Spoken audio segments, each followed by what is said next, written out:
Hi everyone, my name is Shaina Sotto from BSN1 and today we will going to discuss the Enterotoxigenic E.Coli or the E.T. So it was first recognized as the human illness in the 1960s.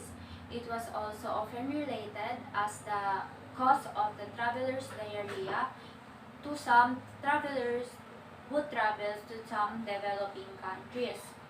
So it was also referred as the Montezuma's Revenge, the Bali Belly, and the Turista.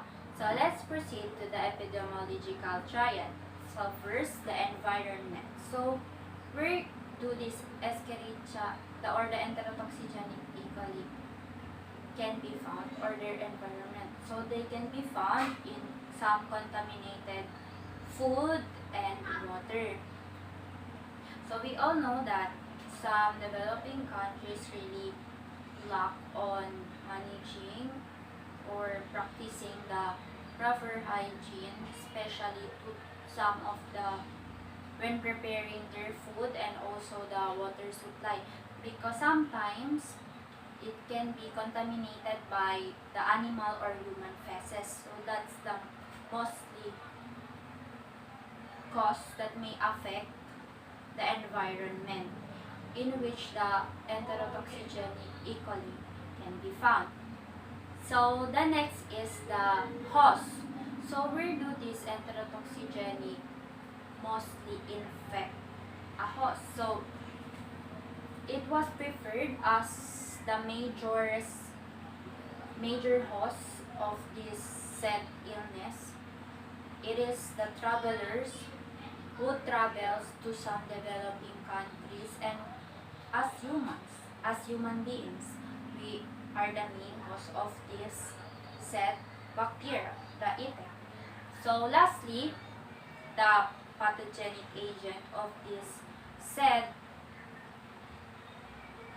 Enterotoxigenic E. coli. So it is the Escherichia coli. So Escherichia coli, it is a type of bacteria, special bacteria that releases special toxins that can be also found in the linings of our intestines. So let's proceed to the reservoir and the mode of transmission of this Enterotoxigenic E. coli. So it was preferred that the major reservoir of this effect is us human beings. So we are the most major reservoir of this said illness. And the mode of transmission also.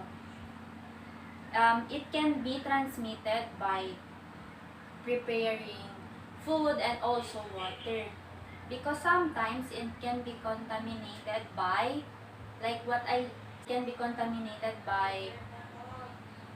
animal or human feces. And some symptoms of the enterotoxigenic E. coli are vomiting, headache, frequent bowel movement, loss of appetite. That's the most common signs and symptoms if a said person or traveler is infected by this enterotoxigenic E. coli or this illness. So how to diagnose a person who is infected by the enterotoxigenic E. coli? So the physician mostly diagnose a patient's history and also the signs and symptoms if it is present. Therefore, the physician will going to assess the patient or to diagnose, to evaluate the patient's specimen or tools in a laboratory. So that's the most diagnose that a physician will do to its patient was infected by this enterotoxigenic E. coli. So lastly, the preventive measures rather. So how to prevent this enterotoxigenic E. coli or the traveler's diarrhea or the diarrhea in man's term? So it can be prevented by avoiding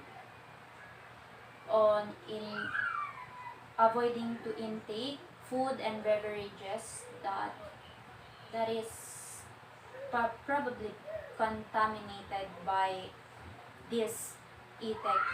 So just avoid the raw fruit, the uncooked meat, and also the water. And if you want to drink a water when you travel into some developing countries, you may heat it first and then drink. And also eat healthy foods to avoid this enterotoxigenic E. coli. So that's all. Thank you.